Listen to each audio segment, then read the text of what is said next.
Stop scrolling. Do you hate the stupid CAS diagram?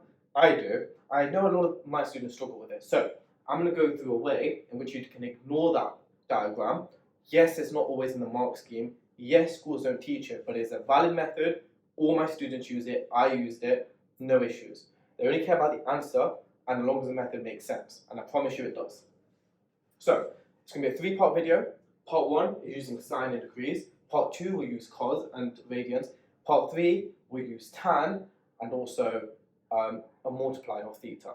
So stay tuned. Let's get started on here. So we don't really care about, I'm not going to show you how you solve this.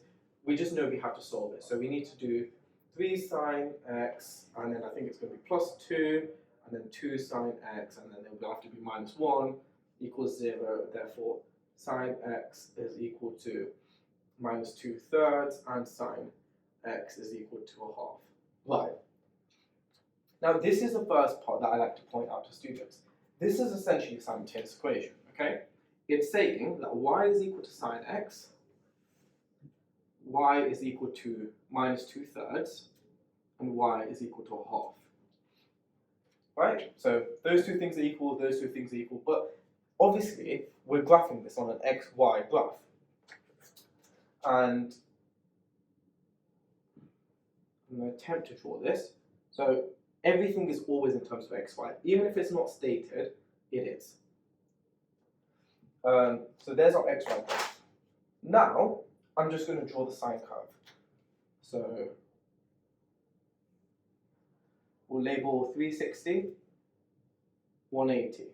As you get more and more comfortable with this, you will probably not even need to label it at all. But for now, we will. Okay, so this is how we're going to figure out what our values are. So we know what our lines are. So that's the graph of y equals sine x. Now we're going to draw the line of y is minus 2/3. It does not have to be accurate. It is basically a visual representation to show you you're going to have two answers. And then y is equal to a half. So I'll do this in a different color as well. Again, does not have to be at all accurate, just has to point out our two answers.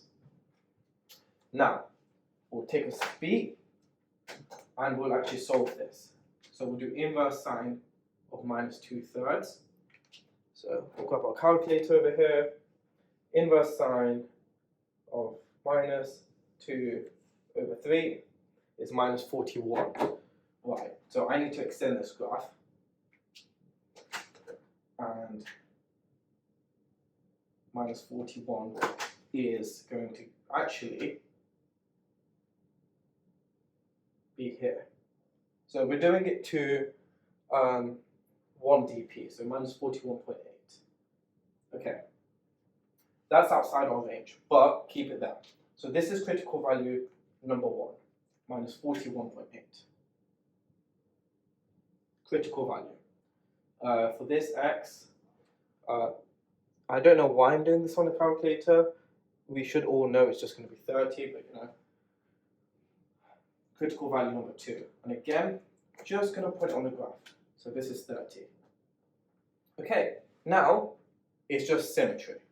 So we know this point here is 0, right?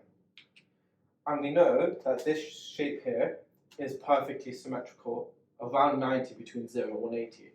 So the way you want to think about it is, you know that 30 is obviously 30 away from 0, therefore this point is also going to be 30 away, but going left.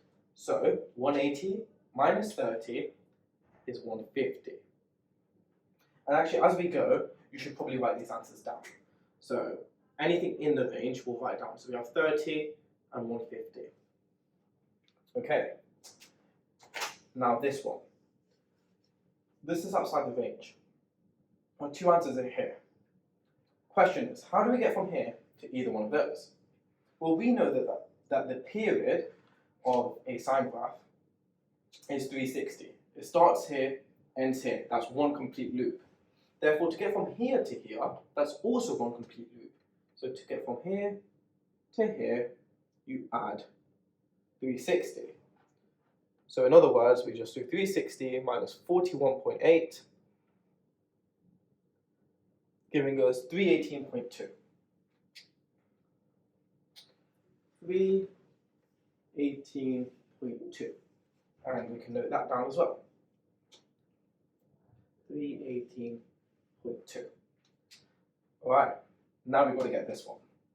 So, exact same principle. The symmetry between 180 and 360 lies at 270. Awesome. Which means this is our start point, this is our end point. So if we know the distance between these two, it's also the distance between these two. So, we do 360 minus 318.2 and add it on to 180. So 221.8. 221.8. And Wolverine. 221.8. Right, we really can't be bothered to rewrite this in the right order, but there's your answer. So it's simply about working with the symmetry, understanding that this is simultaneous equations, how your critical values are your start points, and then how you can go across the graph to find any further answers. And if this graph did carry on for any reason, so say it made one more loop, then you'll carry this red line on, and you'll be able to visually see there are two more solutions, so there should be 4, and to get from here to here, it's one period, meaning you add 360, and same again, one period, add 360. So once you find the first couple, it just becomes a lot easier, a lot more systematic, and that's about it. Anyways, I hope you found that helpful. I know it now looks like a complete mess, but hopefully you'll be able to follow along. And I'll see you on how we deal with cos in the next video.